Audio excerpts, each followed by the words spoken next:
Então hoje a gente quer continuar a nossa série A Copa do Reino, falando um pouco, aproveitando esse tempo de Copa, né?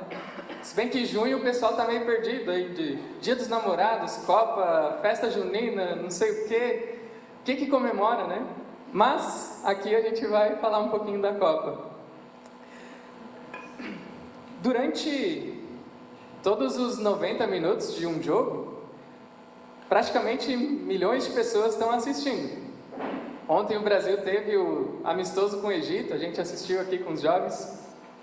E aí a gente fica naquela ansioso e querendo dar uma de técnico às vezes, né? A gente vai olhando o jogo e vai dizendo, não, mas fulano não tinha que fazer assim, tinha que fazer assado. Tinha que jogar desse jeito, não daquele jeito. Poxa, em vez de puxar para um lado, puxava para o meio e batia. Quando a gente assiste o jogo é muito fácil de a gente comentar o que eles deveriam fazer, né? A gente quase que se coloca no lugar do Ancelotti ali, nem precisava dele, né? Já tinha gente ali para comentar o jogo. Garanto que ontem, no jogo, o lance que talvez todo mundo, quem olhou o jogo, todo mundo reclamou, percebeu alguma coisa, alguma indignação, foi o do Marquinhos, né? O lance do gol do Egito. Poxa, quando o Marquinhos jogou a bola para trás, não faz isso, faz de outro jeito. Como espectadores, a gente tem muita expectativa às vezes, e a gente está olhando a coisa por cima, a gente está olhando no conforto da nossa casa. É muito diferente do que a pessoa que está em campo, que está jogando. Eu não sou jogador, óbvio, mas eu imagino de que quando ele está em campo é diferente a coisa. Ele está entregando ali o máximo que ele consegue, nem sempre, né? Às vezes ele dá uma segurada, mas os jogadores estão ali suando e correndo e dando o que podem pelo time. É diferente da gente que está só na arquibancada, só no conforto da nossa casa, torcendo, criticando, falando, dando uma de Ancelotti ali na seleção. Então, é diferente o torcedor do jogador. O jogador está em campo, o torcedor está no conforto de casa, só dando os pitaquinhos e reclamando. E sem perceber, muitas vezes, a gente pode também ser espectadores na igreja. A gente pode participar do encontro, a gente pode participar de eventos, de programações, só que de uma forma de espectador, de torcedor. Ali a pessoa que está assistindo e que fica reclamando. Não, mas olha aquela música lá. Não, olha o Lorenzo, foi tocar uma música e estourou as cordas do violão. Não, olha. Mas lá Felipe hoje falou, não me arrepiou. Não foi a palavra do dia. E muitas vezes a gente traz o nosso espírito consumidor, espectador, torcedor, também para o nosso encontro. E quando a gente sai daqui, ao invés de a gente sair com o que Deus tem para falar para a gente sai com o que não estava certo, o que deu de errado, o que não foi legal. E na igreja, já falei várias vezes, mas a igreja é uma família. Uma família nunca vai estar 100% tudo. Sempre vai ter alguma coisa para a gente alinhar, para a gente melhorar. Mas que a gente possa perceber que a gente faz parte dessa família. E que a gente está aqui para jogar junto, para fazer o negócio acontecer juntos. A frase da semana passada... peraí, pode passar mais. Queria relembrar a frase da semana passada, onde foi trabalhado de que todos nós somos convocados. Todo cristão é convocado para jogar no time do reino. E o time do reino não tem um banco de reserva, não tem nada nesse sentido. Jesus convoca todos, não são só 11, são todos, para jogar em campo. E ali, uma frase do David Platt, um pastor americano, ele diz então, que o chamado para servir Jesus não é simplesmente um convite a fazer uma oração, é uma convocação à perda das nossas vidas. Então, quando Jesus nos convoca para o time dele, não é uma convocação para a gente ser estrelinha, para a gente passar na rua, o pessoal tirar foto de nós, não. A convocação de Jesus é para a gente perder a nossa vida, porque quem perder a sua vida, em Jesus vai encontrar vida também. Então, queria começar a palavra de hoje trazendo alguns versículos para a gente pensar. Fica lá em Marcos 10, do 35 ao 37. Diz o seguinte: Então, Tiago e João, filhos de Zebedeu, vieram e falaram com ele: Mestre, queremos que nos faça um favor. Que favor é esse? Perguntou ele. Eles responderam: Quando o Senhor se sentar em seu trono glorioso, queremos nos sentar em lugares de honra ao seu lado, um à sua direita e outro à sua esquerda. Então aqui, nesse trecho, Jesus está caminhando com os discípulos, ele está indo para Jerusalém. Já é a terceira vez onde ele fala para os discípulos sobre a necessidade dele morrer, sobre ele ser rejeitado, sobre a morte dele. E ali, enquanto que ele vai falando sobre a morte, sobre renúncia, os discípulos estão meio, acho que, poxa, Jesus vai ser rei? Quem é que vai ser o vice-rei ali, né? Quem é que vai estar do lado dele para governar? Os discípulos já estavam pensando em, quem sabe, né? A gente tem um cargo importante também, né? Vice-rei, sei lá se existe, não existe, né? Mas eles queriam sentar, um do lado direito, um do lado esquerdo de Jesus, Tiago e João. Ou seja, traduzindo para o futebol, eles queriam um ser o camisa 10 e o outro ter a braçadeira de capitão ali. Jesus, que a gente seja importante nesse time. Por favor, nos dá essa chance. Mas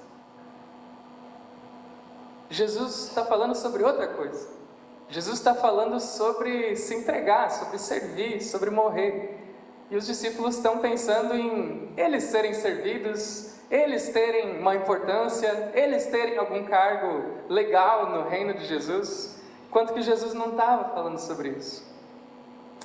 E parando para pensar, esses discípulos, Tiago e João, não eram pessoas que de vez em quando viam Jesus, de vez em quando ouviam Jesus. Não.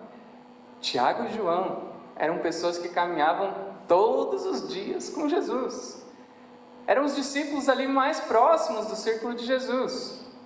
Eram pessoas que estavam sempre ouvindo o que Jesus falava, vendo os milagres que Jesus realizava, percebendo as discussões, os embates que Jesus enfrentava. Ou seja, eles estavam sempre ali, aprendendo de Jesus. Mas eles ainda não tinham percebido qual era o objetivo do reino. O que Jesus queria com tudo isso? Eles estavam achando que eles iam ser as estrelinhas, as últimas bolachinhas do pacote. Mas não, Jesus estava falando sobre outra coisa. Então, antes de colocar os discípulos em campo, Jesus precisava treinar eles. Pode passar. E falando sobre... Pode voltar. Falando sobre o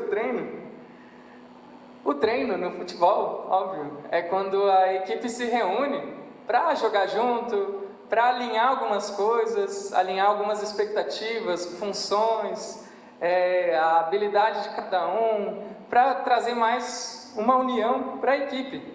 Eles se sentam junto com o treinador e o treinador, o técnico, ele vai ali alinhando, pontuando o que precisa ser melhorado, o que precisa ser corrigido.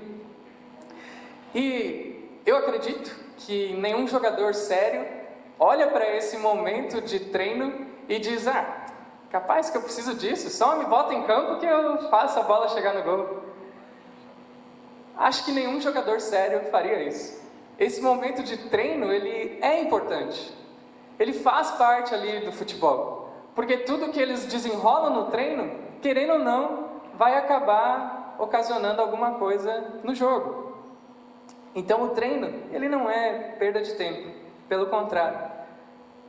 Ele é uma oportunidade para cada um deles crescer e amadurecer sua habilidade, sua função no futebol. Pensando agora para a gente também tem o nosso tempo de treinamento. Você sabe qual é o nosso tempo de treinamento? É o que está acontecendo agora. Onde a gente se reúne, onde a gente ouve o técnico falar. Eu não sou o técnico, a palavra de Deus é o técnico. Jesus fala para a gente. A gente vai alinhando algumas coisas, as nossas expectativas, vai trazendo de novo Jesus para o centro da nossa vida. a gente vai se permitindo ser corrigido por Jesus também. Ele vai trabalhando algumas coisas no nosso coração. E esse é o nosso tempo de treino. Mas nós podemos chegar aqui com duas expectativas diferentes. A primeira expectativa, a gente pode chegar aqui não se achando um jogador, mas com a expectativa de um torcedor. Como foi falado semana passada, todos são convocados, todo mundo precisa jogar. Mas muitas vezes a gente não se acha jogador, e a gente vem na expectativa de torcedor. Como é que um torcedor chega aqui? O torcedor, ele chega se perguntando: será que eu vou gostar da mensagem hoje? Será que o louvor vai ser do jeito que eu gosto? Será que hoje vai ser interessante para mim? Será que vai valer a pena? Assim é a expectativa do torcedor. Ele chega querendo que a coisa vale a pena. Ele chega com a pipoquinha na mão, vai mastigando e olhando o espetáculo. Mas a gente pode vir na expectativa de jogador, de pessoas que pertencem ao time de Jesus, que pertencem ao clube do reino, à seleção do reino. E aí é diferente. Um jogador, ele vai entrar aqui, nesse tempo de treino, se perguntando: o que Jesus quer falar comigo hoje? O que eu preciso aprender? Onde eu preciso ser corrigido na minha vida? Como eu posso me preparar melhor para o jogo? Assim eu te pergunto, tu está vindo na expectativa de torcedor? Ou já percebeu a convocação que tu é chamado para ser um jogador? A gente não está falando sobre habilidade de futebol. A gente está falando sobre o chamado de Jesus, essa convocação de Jesus, para a gente entregar a nossa vida para Ele.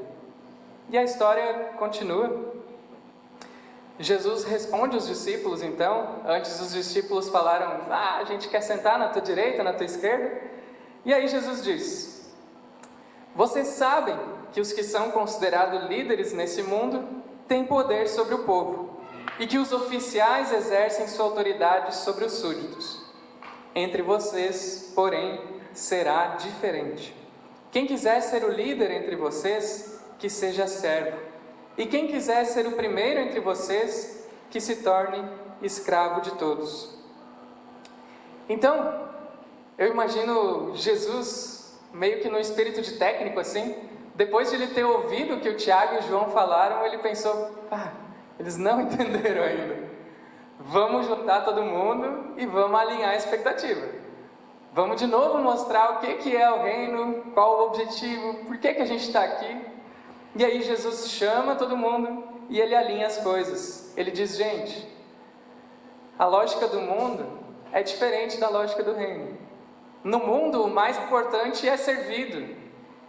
No reino, o mais importante serve. Eu imagino o Tiago e o João meio que... mas entendendo, óbvio, o que Jesus queria dizer. Jesus diz, que eu destaquei ali: entre vocês será diferente. Entre vocês será diferente. Não vai ser do mesmo jeito. Quem joga para o time do reino não deve ter a expectativa de sucesso, de retorno, de recompensa, porque Jesus vai te dar em dobro. Não. Quem joga no time do reino entrega a sua vida para Jesus e confia que Ele vai trabalhar através disso. Pode passar. Então, antes a gente falou sobre o treino. O treino é esse tempo onde a gente se reúne. Agora a gente vai falar então sobre o jogo, porque todos os jogadores que eu saiba treinam para jogar. Claro que às vezes a pessoa não é escalada, às vezes fica no banco, mas o jogador quer colocar em prática todo o treino dele. Ele passa ali a semana, todo o tempo treinando para isso, né? Então, tudo que os jogadores treinam, tudo que eles pensam, tudo que eles fazem de estratégia, eles querem de alguma forma colocar isso em campo. Só que o treino ele só tem sucesso quando o juiz apita para começar o jogo. O treino pelo treino, ele não serve para nada. Não faz muita coisa. Mas a gente conhece gente que gosta do treino, que gosta de vir aqui no encontro, que gosta de participar de evento, que gosta de sentar e ouvir. Mas Jesus não nos chama só para o treino. O tempo de treino é importante, mas Jesus nos chama para o jogo. O que é o jogo? O que faz no jogo? Pode passar. O jogo acontece quando permitimos que Cristo seja formado em nós e intencionalmente trabalhamos para que Cristo seja formado em outras pessoas. Ou seja, aqui a gente treina e lá fora, depois que a gente sai, é o nosso campo. É lá que a gente joga. É lá onde o jogo de verdade acontece. Não é aqui. Jesus não nos chama só para o encontro, só para o treino. Ele nos chama para treinar, para jogar lá fora. O que eu quero dizer com jogar lá fora, né? Não é que vocês vão sair com uma bola de futebol lá fora agora. Mas é aproveitar a oportunidade que a gente tem em casa, no trabalho, com os amigos, no mercado, na fila do banco, para compartilhar do reino de Jesus. As pessoas com as quais a gente tem mais acesso, as pessoas que estão ao nosso redor e precisam de Jesus. É para esse jogo que Jesus nos chama. Jesus não chama a gente para treinar, para acumular muita informação, para saber de muita coisa, para não usar. Jesus nos chama para aprender, para a gente se relacionar com Ele e para a gente viver isso lá fora. Para que cada dia mais a gente seja transformado por Jesus e esse amor transborde e chegue em outras pessoas, para que outras pessoas também sejam transformadas por Jesus. Não coloquem na cabeça de vocês que é sair na rua e falar com todo mundo da calçada ali e tal. Ah, Felipe, isso eu não consigo, óbvio. Mas as pessoas com as quais vocês têm mais intimidade, as pessoas com as quais vocês têm acesso ao coração, compartilhem sobre isso. Porque esse é o tempo do jogo. Um dia vai ter o apito final, vai acabar o jogo. Que a gente aproveite essas oportunidades para levar Cristo a outras pessoas. Assim como a gente cantou, Cristo é tudo que eu tenho. Cristo é tudo que a gente tem. E a gente quer levar isso adiante.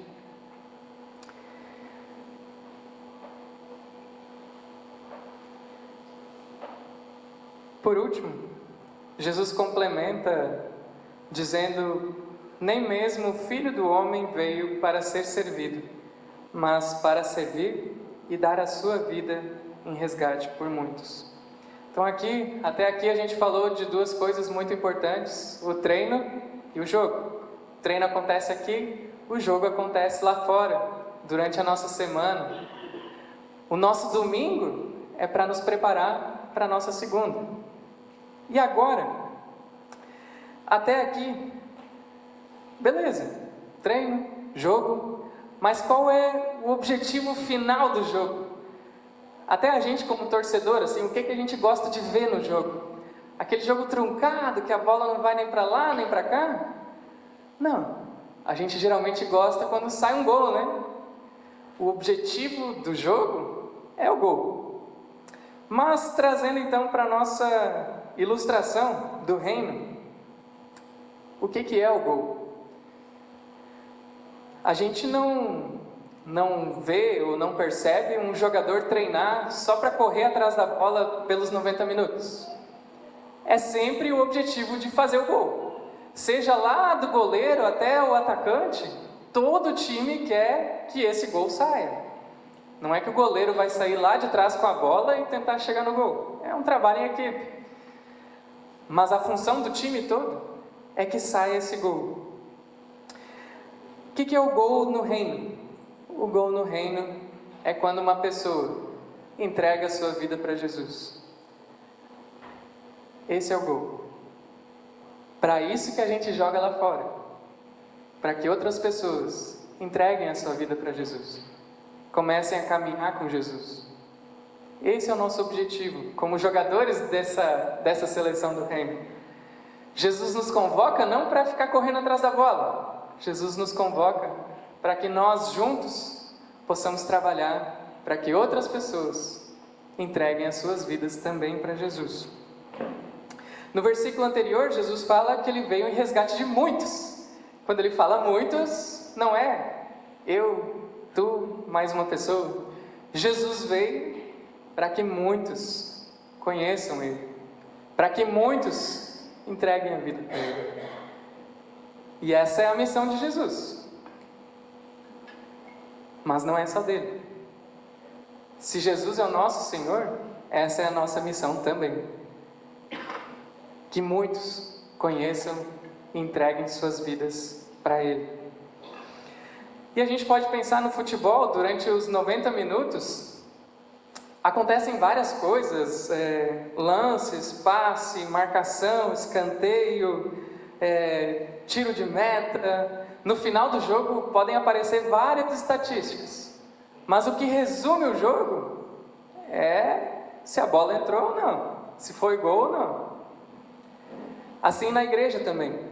A gente pode ter várias estatísticas, vários detalhes, reuniões, encontros, planejamento, pequeno grupo, estudo bíblico. A gente pode ter várias estatísticas aí. Mas se nada disso serve para que pessoas entreguem as suas vidas para Jesus, então a gente não fez o gol.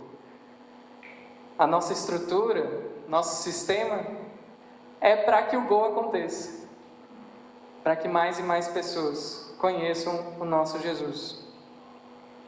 No final da partida, os jogadores eles não saem comemorando, a gente teve 70% de posse de bola. Não, eles comemoram, ganhamos, fizemos gol. Que assim a gente possa comemorar também, quando pessoas entregam as suas vidas para Jesus. Tem uma festa no céu, e que a gente possa fazer uma festa aqui também. E se cada um de nós se encontra aqui hoje, não é por acaso. Não é porque Jesus escreveu na nuvem assim, vai para o encontro de vida. Eu acho, né? Não sei. Mas eu imagino que na vida de cada um de vocês, alguém gastou tempo para falar de Jesus para vocês. Alguém gastou tempo se relacionando com vocês. Alguém gastou tempo porque sabe que Jesus é tudo que ela tinha. E o que essa pessoa queria é que Jesus fosse tudo para ti também.